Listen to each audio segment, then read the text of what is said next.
There is an episode in Parshas Beha'alotcha that sticks out as kind of strange, precisely because it is so seemingly familiar, so seemingly mundane. We read in the Kriyas HaTorah that Miriam speaks negatively about Moshe Rabbeinu, her brother, to their brother Aharon, and as a result, she's punished. The text doesn't really spell out the full extent of her criticism of Moshe Rabbeinu, but the Medrash gives us some of those details. And it tells us that Miriam witnessed the fact, she saw, that Moshe had separated from Tzipporah. He did so due to the demands of his prophetic role, and Miriam felt that that was an incorrect course of action, an inappropriate, perhaps, course of action, and an unnecessary course of action, and she made her feelings known to Aaron. Now, if we kind of set aside the prophetic dimension of this narrative, it seems like a fairly ordinary moment in the life of a family politics and gossip. It almost seems like an exchange that any set of adult siblings might have with and about one another. And that's kind of troubling, because Moshe Rabbeinu, Aaron, and Miriam were not people just like you and me. These weren't just a set of siblings talking about one another. And the idea that these great individuals, some of the highest caliber leaders the Jewish people have ever known, the highest caliber prophets the Jewish people have ever had, the fact that they would speak in this kind of gossipy way about one another leaves us a little bit baffled. And what's more, the fact that the Torah would see it fit to record this episode for posterity also is a little bit baffling, a little bit puzzling. Rabbi Yehuda Leib Ginsburg, however, has a really beautiful reframe of this episode. Rabbi Yehuda Leib Ginsburg was a Rav in Denver, originally from Europe. He passed away in the mid 20th century, and he has a really powerful insight into the character of Miriam. And he notes that if you look at the entire trajectory of Miriam's life, you will find remarkable consistency in both her character and her values.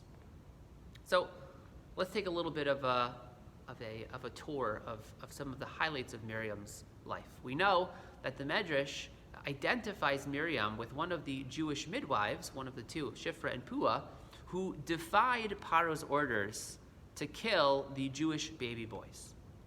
Doing so, of course, reflects an amazing commitment to building the Jewish family, to the Jewish nation. She was undaunted by her orders given to her by the most powerful man on the planet, and yet she stood fast to those values, and she safeguarded the Jewish family and the Jewish future. Shortly thereafter, the Medrash tells us that Miriam's father, Amram, separated from Miriam's mother, Yocheved. They did so because Amram felt that it was irresponsible to continue to bring forth children into this world. If he would have a boy, it would likely be killed.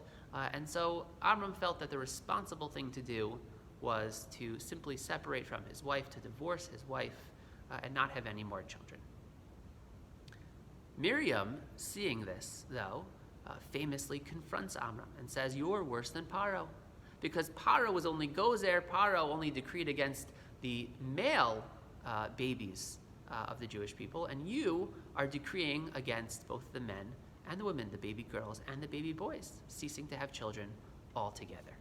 And as a result of this confrontation, Amram then remarries Yocheved, and in that reunion, they are blessed with a baby boy, whose name is, of course, Moshe. So once again, we see Miriam's unflinching devotion in this narrative to the Jewish family, the Jewish nation, and the Jewish future. And we can now well understand Miriam's behavior in our Parsha as well. Miriam saw her brother seemingly repeating the behavior of their father. She saw what she interpreted to be as yet another abandonment of the Jewish family and the Jewish future. And in speaking to Aaron, Miriam was angling to try and once again intervene in this situation. This was not petty gossip. This was not mundane family politics. Miriam was a heroine. She championed a cause. She made the health, the perpetuation of the Jewish family and the Jewish people her life's mission. She pursued that mission unafraid of Paro, undaunted to even confront her father, and now she was confronting her brother, Moshe Rabbeinu, as well. Yes, in this instance, she overstepped. There was a miscalculation here. But in tying these three episodes together, we're able to develop a much broader, redemptive, and I think inspirational understanding of Miriam's mistake and its inextricable link to the broader virtue of her life and life goal. We can learn so much from Miriam, even in this moment. And we can learn about her not just as a kind of cautionary tale. Miriam is the model for living a life with a mission, championing a cause, and being unafraid to live those values, even when it is really not easy at all. I wish you and your families a good Shabbos.